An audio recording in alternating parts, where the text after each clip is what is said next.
Hello and welcome back to the YouTube channel for the Renaissance English History Podcast. My name is Heather. I have been podcasting on Tudor England since 2009. This channel is where I put all of my episodes from all of my different shows, as well as loads of extra content like this video right here. Today, we are talking about Anne Boleyn and Henry Percy. This incident is often overlooked when people talk about Anne and Henry VIII, Henry the King, but it was pivotal in Anne's life and really shaped who she became. It had a huge influence on her and her relationship with people at court, especially Cardinal Wolsey.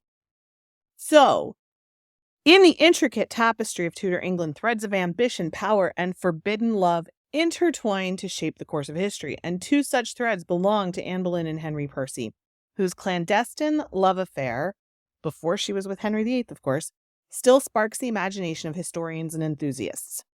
We're going to talk about their story and talk a little bit about the relationship steeped in passion and controversy set against the tumultuous backdrop of 16th century English court life. Anne was the enigmatic and ambitious daughter of Thomas Boleyn and Lady Elizabeth Howard. She was initially brought back to England, entangled in plans for a prospective marriage with James Butler, her Ormond cousin in Ireland, a political maneuver aimed at settling some family disputes over the earldom of Ormond. However, destiny had other plans, leading her away from this arranged alignment into the enthralling spheres of the English court. Then there was Henry Percy, the future 6th Earl of Northumberland, the epitome of the noble, chivalrous gentleman, a figure holding substantial sway and responsibility in the north of England. He was raised within the robust and rigid structures of the aristocracy. His life was earmarked by familial expectations and obligations, but the tides of romance soon beckoned him into the arms of Anne Boleyn, a rendezvous that would shape and shadow their futures. Now, Henry Percy himself was actually living with Cardinal Wolsey when he met Anne. And around 1516, there was the idea that he would marry Mary Talbot, the daughter of George Talbot, the 4th Earl of Shrewsbury. These earldoms were among the oldest and richest in England, and Mary came with a huge dowry of about £1,600. And the marriage made a lot of sense. Henry had approved the marriage.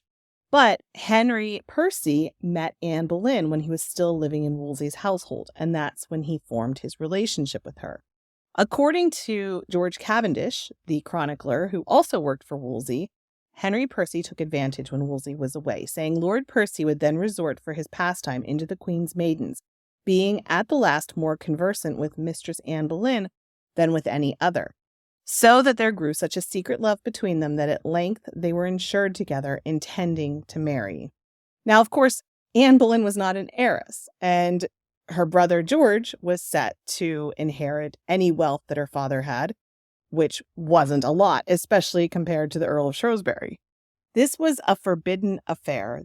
Not only were they not the same status, but Anne was still in negotiations to be married to her butler cousin.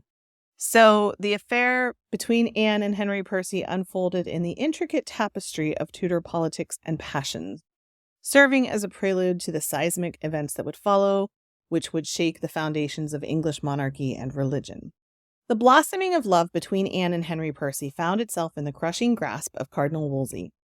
Cavendish actually claims that it was the order of the king that brought their relationship to an end. Percy was sent back home.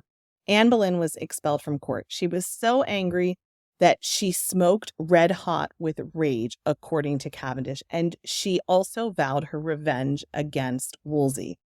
He said if it ever lay in her power, she would work the cardinal as much displeasure as he had her. Anne's resentment for Wolsey was an ink stain on her soul. His interference in her love life was a betrayal that she could never forgive. Her anger and bitterness towards him would continue to fester, contributing to her disdain for the established religious and political order, and would fuel her future endeavors and decisions at the Tudor court. Many historians believe that it was this enmity that would contribute to her involvement in church reforms and her support for the distribution of the Bible in English, partially acting out of spite against the cardinal. Anne's unfulfilled love and her subsequent anger had irrevocable ramifications, setting her on a path that would lead to crowns, reformations, and ultimately the scaffold. But it's also quite possible that Wolsey was simply acting as he knew that Percy's father would want him to. Percy's father wanted the marriage with Mary Talbot for the money. So, it's not like Wolsey was thinking he was breaking up a great romance. He just wanted Henry Percy to marry where his dad had wanted him to. Henry Percy did marry Mary Talbot in 1524, and he was a member of the Council of the North of England and became the 6th Earl of Northumberland when his father died in 1527. He continued to be in conflict with Cardinal Wolsey, and again, according to Cavendish, Percy took great pleasure in implementing the king's order to arrest Wolsey in 1530. Mary did not have any living children. She did give birth to a stillborn child, and this caused problems between them. They began living apart. Mary told her father, George Talbot, that her husband had claimed that their marriage was invalid because he had been contracted to Anne Boleyn, who was now the mistress to Henry VIII. In June of 1532, he talked to Thomas Howard, Duke of Norfolk, about the details of the matter. Mary actually sought an annulment on the grounds that her husband had a pre-contract with Anne Boleyn. This was dangerous stuff. This was when Henry VIII was trying to marry Anne Boleyn. This was not a good thing to be doing. Henry Percy was then examined by William Warham, the Archbishop of Canterbury, and apparently the petition was thrown out by Parliament and the Percys remained married, because with Henry VIII wanting to marry Anne Boleyn, it really wouldn't work to have admitted that there was a pre-contract. Percy's health was really bad. It's possible he had liver failure. They said that his whole body was yellow as saffron. Now, the real irony of this is Henry Percy found himself in a precarious position during Anne's trial.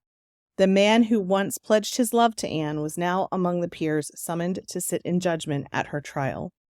The situation was excruciatingly painful, and reportedly he collapsed during the trial and had to be carried out.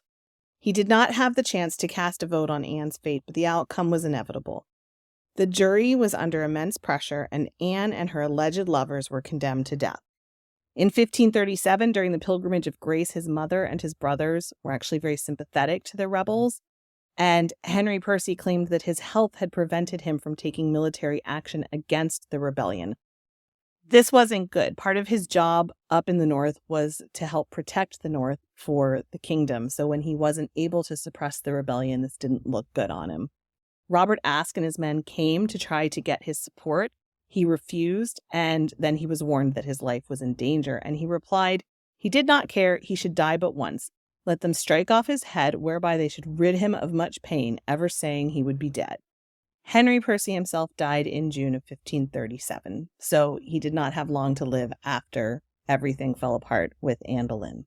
Mary Percy herself lived all the way until 1572. She was suspected of being a Roman Catholic. She was favored by Mary, Queen of Scots, and apparently was accused of having heard Mass in her house, but she died of natural causes in 1572. So that is the story of Anne Boleyn and Henry Percy and the awful love triangle that got all messed up. Imagine what would have happened if they had just been allowed to get married. It could have been so different for so many people. Anyway, if you made it to the end of this video and you enjoyed it, I sure would appreciate your press of that like button and a subscription to my channel, where I put out videos like this on the regular, almost every day, not every day, 4 or 5 times a week. Thank you so much for listening. I hope you have a wonderful day. You are deeply loved, deeply appreciated. I'm so glad I share this planet with you. Don't forget to drink your water. I will talk with you soon.